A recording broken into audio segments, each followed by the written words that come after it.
আমি এতক্ষণ যতগুলো কথা বলেছি এর মধ্যে ৮০% ছিল দোয়া, ৮০% ছিল দোয়া। তো এই দোয়ার পরিপ্রেক্ষিতে মাত্র একজন মানুষ আমিন বলেছেন। আমার পাশে যিনি বসে আছেন সম্মানিত ওস্তাদ, তিনি আমিন বলছিলেন, আর আপনারা ছবি তুলছিলেন। এটাই প্রমাণ করে যে আজকে উম্মার কি অবস্থা। এটাই প্রমাণ করে যে আমরা দ্বীনি ইলমে কত জাহেল, কত অজ্ঞ। আমাদের ইসলাম এখন প্রোটেস্ট্যান্ট ভার্সন অফ ইসলাম। খ্রিস্টানরা যেমন Protestant version of Islam, Protestant version of Christianism follow করে, অর্থোডক্সরা, ক্যাথলিকরা, ঠিক আমরাও কেন জানি দিন দিন সেরকম হয়ে যাচ্ছে আর কি। কোরআনকে মহব্বত করি, কোরআন পড়তে জানি না। ইসলামকে মহব্বত করি, নামাজ পড়তে আসি না। গরিব দুঃখীদের জন্য মন কাঁদে, মাঝে মাঝে দান সাদাকা করি, ফরজ জাকাত আদায় করি না।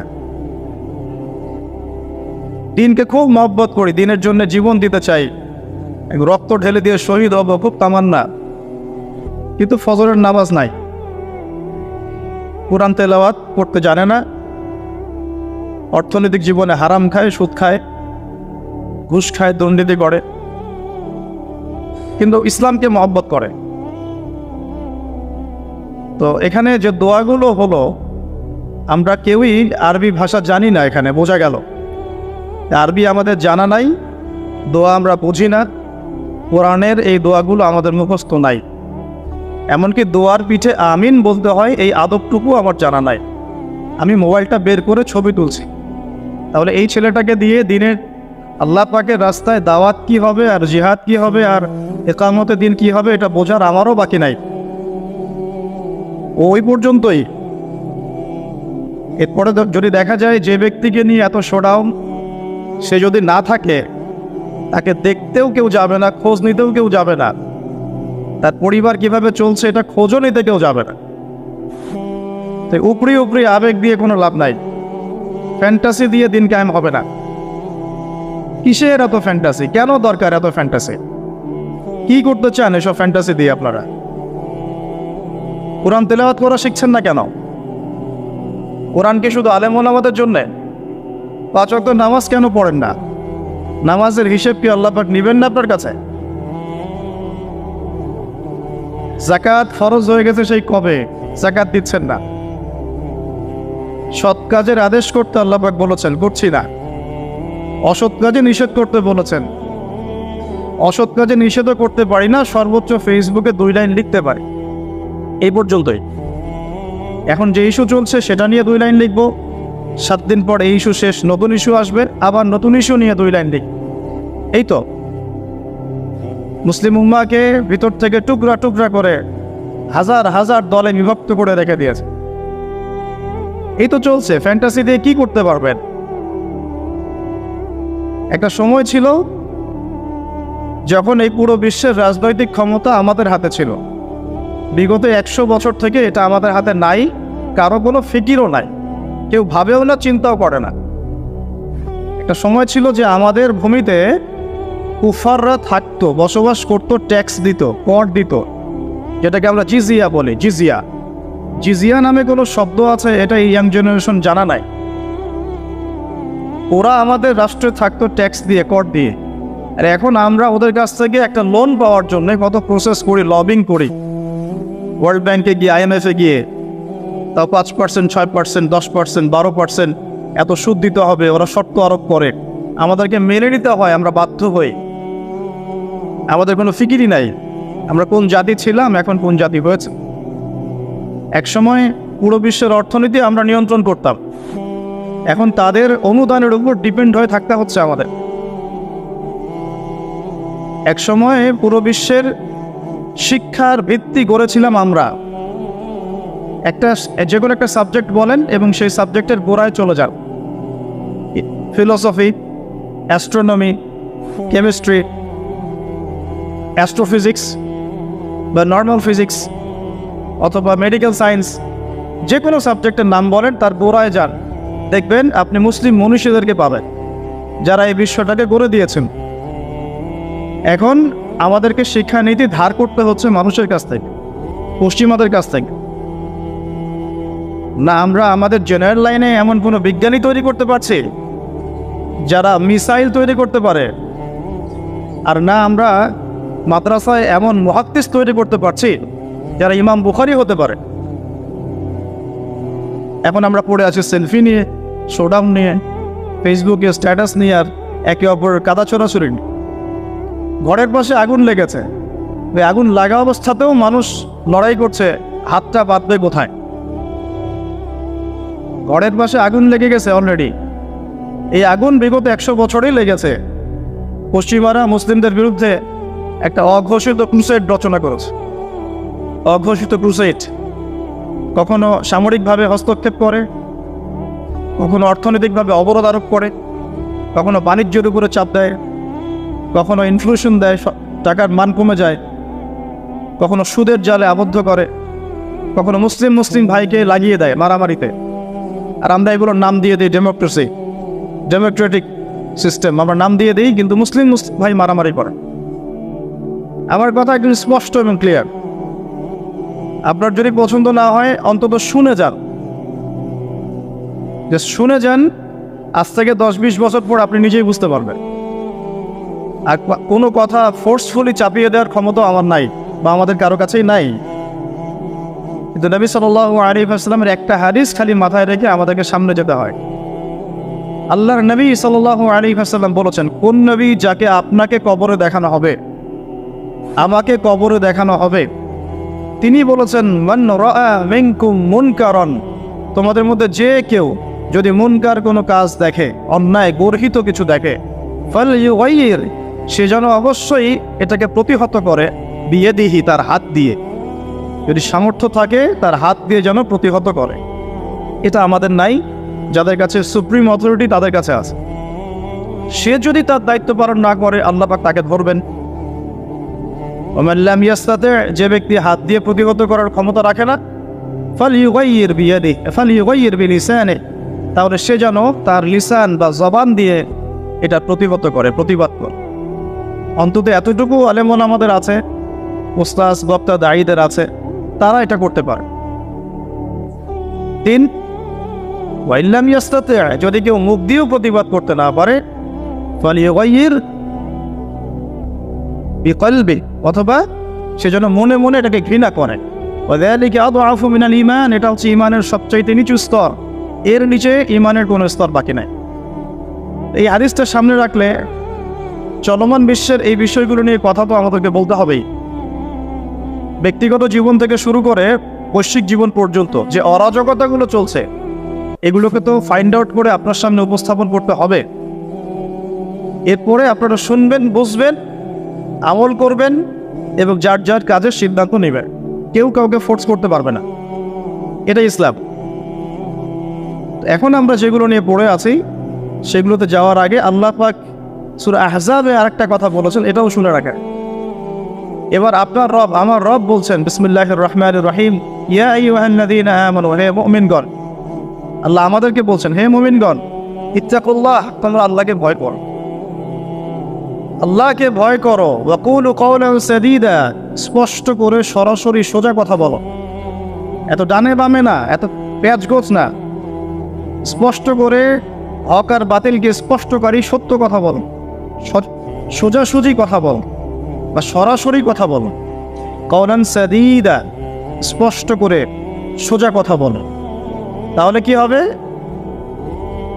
আকুলু কাওলান সাদীদা ইউসলিহ লাকুম আ'মালাকুম ওয়া ইয়াগফির লাকুম যুনুবাকুম, তোমরা দুটো বেনিফিট পাবে। একটা হচ্ছে ইউসলিহ লাকুম আ'মালাকুম, আল্লাহ পাক তোমাদের আমল সব সংশোধন করে দিবেন, তোমাদের সব কাজগুলো আল্লাহ পাক গুছিয়ে দিবেন। ওয়া ইয়াগফির লাকুম যুনুবাকুম, তোমাদের সবার গুনাহ আল্লাহ মাফ করে দিবেন। ওয়া মান ইউতি'ইল্লাহা ওয়া রাসূলাহু, যে ব্যক্তি আল্লাহর আনুগত্য করে এবং তার রাসূলের আনুগত্য করে, ফাকাদ ফাযা ফাওজান আযীমা, এই ব্যক্তি সফল হলো। ফাওজান আযীমা মানে মহান সাফল্য অর্জন করল। সাফল্যের মানদণ্ড পেলাম এখানে সত্য কথা স্পষ্ট করা এবং আল্লাহকে ভয় করা। তাই যারা কথা বলতে পারে তাদেরকে সত্য কথা স্পষ্ট করতে হবে। আর এখানে সাফল্যের সন্ধানও পেলাম, আল্লাহর আনুগত্য করা, রাসূলের আনুগত্য করা। ঠিক আল্লাহ রাব্বুল আলামিন সূরা আলে ইমরানের 185 নম্বর আয়াতে এমন কথাই বলেছেন, প্রত্যেক নফস মৃত্যুর স্বাদ গ্রহণ করবে। ফামান যুহজিহা আনিন নারি ওয়া উদখিলাল জান্নাতা ফাকাদ ফাজ। যে ব্যক্তিকে জাহান্নামের আগুন থেকে বাঁচানো হবে, জান্নাতে প্রবেশ করানো হবে, এই ব্যক্তি হচ্ছে সফল, আর কেউ সফল। সাফল্যেরও সংজ্ঞা পেয়ে গেলাম আমরা। তো আমরা মূল কথায় আসি, ফ্যান্টাসি ছাড়তে হবে, মৌলিক কাজগুলো করতে হবে এবং চলমান বিশ্বটাকে বুঝতে হবে কোরআন এবং সুন্নাহর চোখ দিয়ে, তার মানদণ্ডে। ইতিহাস স্মরণ রাখতে হবে, আমরা কোন জাতি ছিলাম, এখন কি করছি, ভবিষ্যৎটা কি হতে পারে, কোন কোন জায়গায় ফোকাস করব, সেগুলো আমরা আলোচনা আনবো ইনশাআল্লাহ। তার আগে একটা বিষয় বলে শুরু করি যে এখন ইসলাম আসার বলতে বোঝাচ্ছি নবী সাল্লাল্লাহু আলাইহি ওয়াসাল্লামের ইন্তেকাল হওয়ার প্রায় 1450 বছর চলে গেছে। কত বছর? প্রায় 1450 বছর চলে গেছে। আমরা এখন যে সমাজটাকে দেখছি, আমরা এখন যে পরিবারটাকে দেখছি, আমরা যে অর্থ ব্যবস্থা দেখছি, আমরা যে রাষ্ট্র ব্যবস্থা দেখছি এবং বিশ্বের উপর যাদের আধিপত্য দেখছি, এটা রাসূল সাল্লাল্লাহু আলাইহি ওয়াসাল্লামের ইন্তেকালের 1400 বছর পরের পৃথিবী। আমি কি বোঝাতে পারছি? এটাই সব না, এটা 1400 বছর পরের একটা ওয়ার্ল্ড আমরা দেখছি। কেমন ছিল ওই সময়? নবী সাল্লাল্লাহু আলাইহি ওয়াসাল্লাম যখন নবী হন নাই, তখনকার সমাজটা এখনকার বিশ্বের মতো ছিল। বলবেন কিভাবে? আমি বলছি, আমার কাছে হুজ্জাত আছে, প্রমাণ আছে, আমি প্রমাণ করছি কিভাবে। নবী সাল্লাল্লাহু আলাইহি ওয়াসাল্লাম যে যুগে নবী হন নাই, এখনও নবী হন নাই, যেটাকে আমরা বলি, কটাক্ষ করে বলি মধ্যযুগ, বা আমরা অনেক সময় অপমান করে বলি আইয়ামে জাহেলিয়া। শব্দগুলো শুনেছেন তো আপনারা? কখনো কি প্রশ্ন করেছেন যে আসলে কেন এই যুগটাকে আমরা জাহেলিয়া বলি, কেন অন্ধকারাচ্ছন্ন যুগ বলি? ওই যুগটা কি সূর্য উঠতো না? ওই যুগে কি সূর্য উঠতো না? তাহলে কেন অন্ধকারাচ্ছন্ন যুগ বলি? এক, ওই যুগের মানুষ আল্লাহ পাকের তাওহীদ, একত্ববাদ এর সাথে শিরককে মিশ্রিত করেছিল, এক নাম্বার। তাহলে এক নাম্বার কারণ কি? ওই যুগের মানুষ আল্লাহ পাকের তাওহীদের সাথে শিরককে মিক্স আপ করেছেন। মনে করবেন না যে তারা আল্লাহকে বিশ্বাস করতো না, এটা ভুল ধারণা। তারা সবাই আল্লাহকে বিশ্বাস করত, গুটি কয়েক মানুষ ছাড়া। এমনকি আবু জাহেল, যাকে আমরা বলি এই উম্মতের ফেরাউন, নবীজি বলেছেন আবু জাহেল হচ্ছে এই উম্মতের ফেরাউন। বদরের যুদ্ধে যখন আব্দুল্লাহ বিন মাসউদ রাদিয়াল্লাহু আনহু তার গর্দানটা কেটে নিয়ে আসছেন, রাসূলের সামনে রেখেছেন সাল্লাল্লাহু আলাইহি ওয়াসাল্লাম, নবীজি গর্দান দেখে বলেছিলেন, এ হচ্ছে এই উম্মতের আবু জাহেল, এই হচ্ছে এই উম্মতের ফেরাউন। এই আবু জাহেল হচ্ছে এই উম্মতের ফেরাউন। আর ফেরাউনের চেয়ে বড় কোনো কাফের নাই, এখনো নাই, ছিলও না, আসবেও না ইনশাআল্লাহ। তো এই আবু জাহেল যখন বদরের যুদ্ধ করতে যাচ্ছিল, তখন সে প্রথমে কাবা ঘরে গিয়েছে। কোথায় গিয়েছে? গিয়ে বলেছে, আল্লাহুম্মা ইন কুনতা তা'লাম, হে আল্লাহ আপনি যদি জানেন, আর কথাগুলো খেয়াল করবেন, হে আল্লাহ আপনি যদি জানেন যে আন্না মুহাম্মাদান আলাল হক, মুহাম্মদ সাল্লাল্লাহু আলাইহি ওয়াসাল্লাম সত্যের উপরে আছে, ফানসুরহু, আল্লাহ আপনি তাকেই সাহায্য করেন। বুঝাতে পারলাম? ওয়া ইন কুনতা তা'লাম, এবং আপনি যদি জানেন যে নাহনুল কুরাইশ আলাল হক, আমরা কুরাইশরা হকের উপরে আছি, ফানসুরনা, তাহলে আমাদেরকে সাহায্য করেন। বুঝাতে চাচ্ছি, আবু জাহেলের মতো মানুষও আল্লাহকে বিশ্বাস করত। আইয়ামে জাহিলিয়াত মানে এমন নয় যে ওরা সবাই নাস্তিক ছিল, না, নট এট অল, মোটেই এমন নয়। তারা আল্লাহকে বিশ্বাস করতো। তাহলে আল্লাহ পাক তাদেরকে কাফের কেন বলছেন? উত্তর সূরা জুমারের মধ্যে আছে। তারা লাত, উজ্জা, হুবল, মানাত এগুলোর পূজা করত, মূর্তি পূজা করতো, এটা তো আপনারা জানেন। তো তারা বলতো, তাদের যুক্তি ছিল, মা না'বুদুহুম, আমরা শুধুমাত্র এই কারণেই তাদের ইবাদত করি, ইল্লা লিয়ুকাররিবুনা ইলাল্লাহি যুলফা, এরা আমাদেরকে আল্লাহ পর্যন্ত পৌঁছে দিবে। তাহলে রিজনটা কি? দলিল আদিল্লা কি তাদের মূর্তি পূজার পিছনে? আমরা এগুলোর মধ্য দিয়ে আল্লাহর নৈকট্য অর্জন করতে চাচ্ছি। তার মানে তারা সবাই আল্লাহকে বিশ্বাস তো করতো যে একজন আল্লাহ আছেন। এখনকার বিশ্বের দিকে তাকিয়ে দেখুন, ওই একই শিরকের ছোঁয়া সব জায়গায় লেগে গেছে। মানুষ আল্লাহকে বিশ্বাস করে, কিন্তু ইবাদত বন্দেগীর জীবনে গিয়ে আল্লাহর সাথে অন্যকে শরিক করছে, ইকোনমিতে গিয়ে আল্লাহর সাথে অন্যকে শরিক করছে, পলিটিক্স করতে গিয়ে আল্লাহর সাথে অন্যকে শরিক করছে, ওয়ার্ল্ড অ্যাফেয়ার্সকে ডিল করতে গিয়ে আল্লাহর সাথে অন্যকে শরিক করছে। মানুষ আল্লাহকে বিশ্বাস করেও এখন মুশরিক হচ্ছে। আপনি কোন সেন্সে ওইটাকে আইয়ামে জাহিলিয়াত বলছেন, আর এখনকার যুগটাকে পুত পবিত্র বলছেন? এগিয়ে যাওয়ার যুগ, সায়েন্স অ্যান্ড টেকনোলজির যুগ। দেখাচ্ছি আপনাকে টেকনোলজি কাকে বলে। সুলাইমান আলাইহিস সালামের সময় বিশ্বে এমন প্রযুক্তি ছিল, এই প্রযুক্তির ধার কাছেও কোনোদিনও এই বিশ্ব আর যেতে পারবে না। আমি আমার হ্যাডসেট নিচ থেকে কথা বলছি না, এগুলোর দলিল আছে সূরা সাবার মধ্যে, সূরা নামলের মধ্যে, অন্য অনেক জায়গায়, যে আল্লাহ রাব্বুল আলামিন সুলাইমান আলাইহিস সালামকে এমন রাজত্ব দিয়েছিলেন, এমন সুপ্রিম অথরিটি, ক্ষমতা, পাওয়ার, টেকনোলজি পৃথিবীতে কখনো ছিলও না, কিয়ামত পর্যন্ত আসবেও না। এখন পর্যন্ত কোনো টেকনোলজি আসে নাই যে আমি এই চেয়ারটাকে বলবো চলো আমাকে ঢাকায় নিয়ে নামাই দিবে, তাও আবার 1 সেকেন্ডের মধ্যে। কতটুকু সময়? এখন পর্যন্ত কোনো টেকনোলজি আসে নাই যে আমি চোখের পলক ফেলবো, এইটুক সময়ের মধ্যে আমার স্ত্রীকে আমার পাশে নিয়ে বসায় দিবে। আসছে? সুলাইমান আলাইহিস সালামের সময় এমন ছিল। সাগর থেকে মুক্তা, মণিমুক্তা আরোহণ করে এটা দিয়ে অট্টালিকা নির্মাণ করা হোক। তিনি জিন জাতিকে দিয়ে কাজ করাতে পারতেন। তিনি যাচ্ছেন রাস্তায়, পিঁপড়ারা গল্প করছে, এই সবাই গর্তে ঢোকো, সুলাইমান আসলে তোমাদেরকে পিষে ফেলবে। আর তিনি মুচিমুচ হাসছেন, পাখির ভাষাও বুঝতে পারছেন, পিঁপড়ার ভাষাও বুঝতে পারছেন। তার বাবা দাউদ আলাইহিস সালাম জাবুর তেলাওয়াত করছেন, এই সাগরের মাছ সব কাছে চলে আসছে জাবুর শোনার জন্য। এমন প্রযুক্তি আপনি এখনো বের করতে পেরেছেন? সভ্যতার যে বড়াইটা আমরা করি, এটা একটা কি অহংকার। এটা কি আল্লাহ পাকের জন্য বলেছেন, আমি কত কমকে এর আগে ধ্বংস করেছি, কত যে কমকে আমি ধ্বংস করেছি। সিরু ফিল আরদি ফানজুরু কাইফা কানা আকিবাতুল মুকাজ্জিবিন। তোমরা এই জমিনে বিচরণ করতে থাকো, দেখো যারা আল্লাহকে অস্বীকার করেছিল তাদের কি পরিণতি হয়েছে। তো আমরা এখন যেটাকে নিয়ে দাবি করি, এটা সর্বোচ্চ স্তর নয় প্রযুক্তির। তো যে জায়গা থেকে এখানে চলে আসলাম, যে কোথায় ছিলাম আমরা? এই জামানাতেও আমরা শিরক করছি, কিন্তু আল্লাহকেও বিশ্বাস করছি। প্রত্যেকটা সেক্টরে শিরক হচ্ছে। ডিটেলস বলার মতো জায়গাও এটা না, এবং এত সময় আমার হাতে নাই। আমি খালি সেক্টরগুলো বলে দিই। 1, এডুকেশন সেক্টর, শিক্ষা সেক্টর, এখানে শিরকের উপর শিরক হচ্ছে। আপনি যদি বিচক্ষণ হয়ে থাকেন, স্টাডি করেন, পড়াশোনা করেন, একটা অনেস্ট মন রাখেন, আগে সৎ একটা মন রাখেন।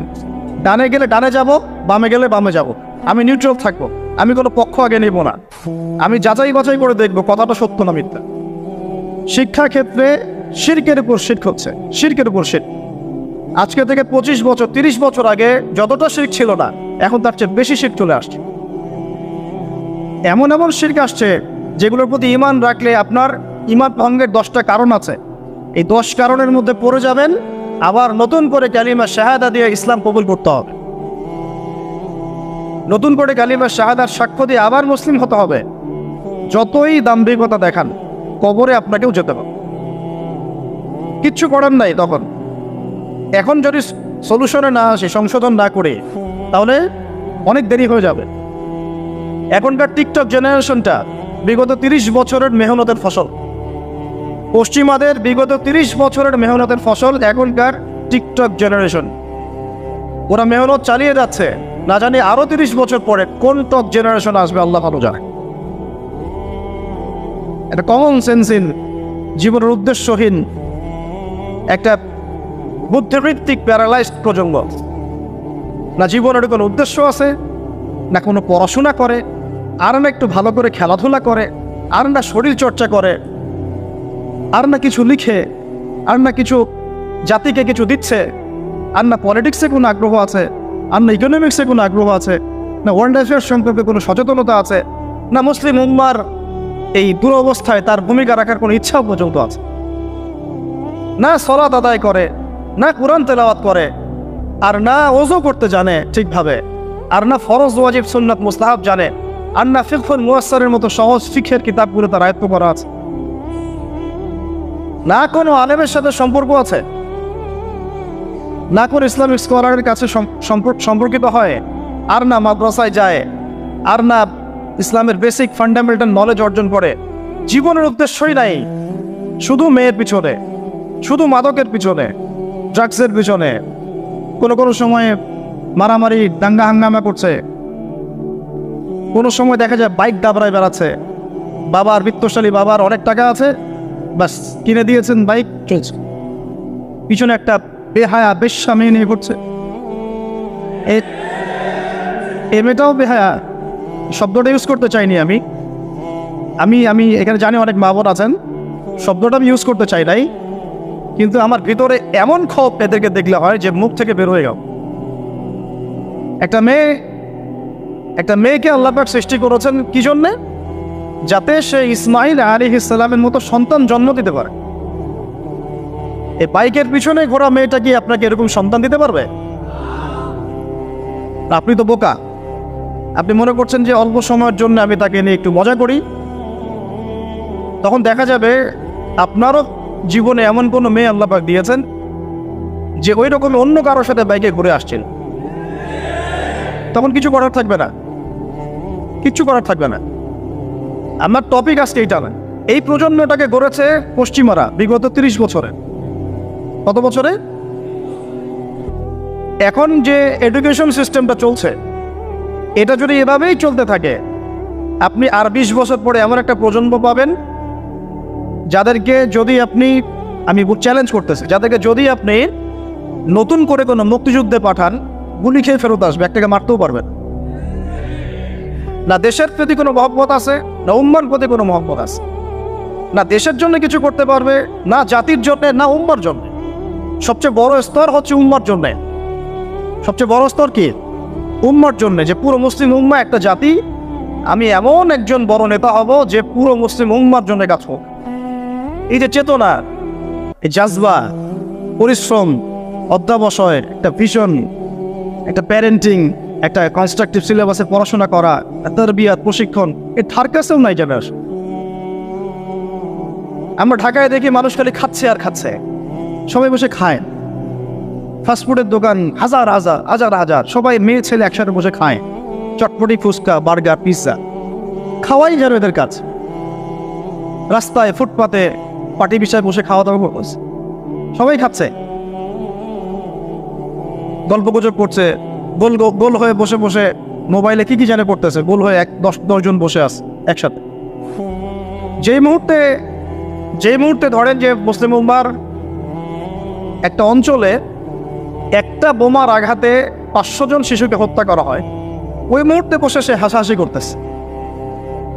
ওই মুহূর্তেও তার কোনো ফিকির নাই, নামাজের সেজদায় একটু দোয়া করব, আমি আল্লাহর দিকে ফিরে আসি। ওগুলো অনেক দূরের কথা, বাদ দেন, শুধু এতটুকু ফিকির। আচ্ছা, আমি দুনিয়াতে আছি কেন? আমি দুনিয়াতে এসেছি কেন?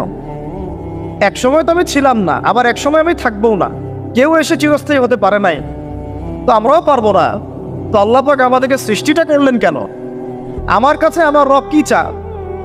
আমি যদি না থাকতাম তাহলে আমার পরিবার চলতো কিনা, আমার সমাজটা চলতো কিনা, আমার শিক্ষা ব্যবস্থাটা চলতো কিনা, আমার দেশটা চলতো কিনা, এই বিশ্বের ঘূর্ণন চলতো কিনা, আর্নিক গতি চলতো কিনা, থেমে যেত? উত্তর না।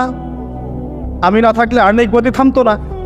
আমি না থাকলে কি আমার পরিবার থেমে থাকতো না, আমার সমাজ থেমে থাকতো না, এই মসজিদ থেমে থাকতো না, এই রাজনীতি থেমে থাকতো না, অর্থনীতি থেমে থাকতো না, দেশও থেমে থাকতো না, উম্মাও থেমে থাকতো। তাহলে আল্লাহ পাক আমাকে কেন সৃষ্টি করলেন? আমার কি রোল আছে এখানে? আমার কি ভূমিকা? এই এতটুকু চিন্তা করার মতো আমাদের জেনারেশন আমরা পাচ্ছি না। আপনারা ফোন বের করে ছবি তুলতেছেন, ভাবেন এগুলো আমাকে তো কি করবেন? আমাদের তো কিচ্ছু করার নাই এই কথাগুলো বলা ছাড়া। এই কথাগুলো বলা বা সচেতনতা তৈরি করা ছাড়া আমাদের হাতে কিছুই করার নাই। Not at all, absolutely nothing, কিচ্ছু করার নাই। এইসব ফ্যান্টাসি দিয়ে লাভ নাই। আপনাদের মধ্য থেকে জেনারেশন তৈরি করতে হবে, আপনাদের মধ্য থেকে আলেম তৈরি করতে হবে, আপনাদের মধ্য থেকে কারি, হাফেজ, দাঈল আল্লাহ এবং উম্মার নেতৃত্ব প্রদানকারী জেনারেশন তৈরি করতে হবে। এইসব চেয়ারে বসে কয়জন? সারা বাংলাদেশে হয়তো 50 জন, 100 জন। এই 100টা মানুষ ইউনাইটেড না, তারাও বিক্ষিপ্ত। 16 কোটি মুসলিমের দেশ বলছেন, 16,000 দলে বিভক্ত। এর মধ্যে সবচেয়ে বিশুদ্ধ যেটাকে আমরা মনে করি, সেখানেও দেখবেন যে আরো 10টা 20টা দল হয়ে বসে আছে। এর বাইরে গিয়ে আবার যারা বললো না তারা বিশুদ্ধ নয়, আমরাই সবচেয়ে বিশুদ্ধ, ওদের মধ্যেও 10টা দল হয়ে গেল। না তারা ইউনাইটেড, না তারা মানে আমরা, না আমরা ইউনাইটেড, আর না আমাদের কোনো আমিরুল মুমিনিন আছে যিনি সবাইকে একটা জায়গায় নিয়ে দিনের কিছু খেদমত নিবেন। আসসালামু আলাইকুম থাকবে, শুনলাম মানলাম আনুগত্য করলাম, এমন থাকবে? নাই। না কোনো ইকোনমিক বেস, না কোনো স্বতন্ত্র মিডিয়া, না স্বতন্ত্র প্রযুক্তি, না কোনো স্বতন্ত্র মানে পলিটিক্যাল প্ল্যাটফর্ম। কিছু যারা কোরআন এবং হাদিসকে দিয়ে বর্তমান ইকোনমিকে ডিল করতে পারে। শুধু সেকুলার ইকোনমি আর শুধু ইসলামিক ইকোনমি দিয়ে হবে না, দুটোকে কম্বাইন করতে পারে যারা, এ ধরনের স্কলারশিপের কাছে আসেন, আপনাকে বুঝিয়ে দিবে এখানে অর্থনীতির মধ্যে শিরক আছে কোথায়। কেউ কি আপনাদেরকে বোঝাতে সক্ষম হয়েছিল আজকে থেকে 10 বছর আগে যে আপনি যে পেপার মানি ইউজ করছেন এর মধ্যেও রিবা আছে, সুদ আছে? আমরা যে ইলেকট্রনিক মানিগুলো ইউজ করছি এর মধ্যেও রিবা আছে, সুদ আছে। রিবা মানে কি? রিবা সমান সমান নিজের মায়ের সাথে সেক্স করা।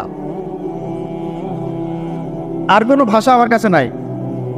আমার কথাটা আপনার কলিজার ভিতর দিয়ে ঢুকে একদম মগজ দিয়ে বের হয়ে যাওয়া উচিত। রিবা, সুদ ইজ ইকুয়াল টু নিজের মাকে বিয়ে করা, নিজের মায়ের সাথে ব্যভিচার করা, নিজের মাকে বিছানায় নেওয়া, নিজের মায়ের সাথে সেই কাজ করা যে আমি আমার স্ত্রীর সাথে করি। এটা আমার কথা না, এই কথাটা বলে গেছেন আপনার নবী।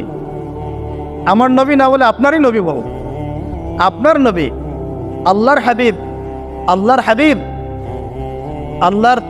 আল্লাহর সবচেয়ে পছন্দের বান্দা, যার জন্য আল্লাহ মাকামে মাহমুদ রেখেছেন, যার জন্য হাউজে কাউসার রাখা হয়েছে, যাকে আমাদেরকে দেখানো হবে, যিনি আমাদের জন্য সুপারিশ করবেন, যিনি আমাদের জন্য সুপারিশ করবেন কাল কিয়ামতের মাঠে।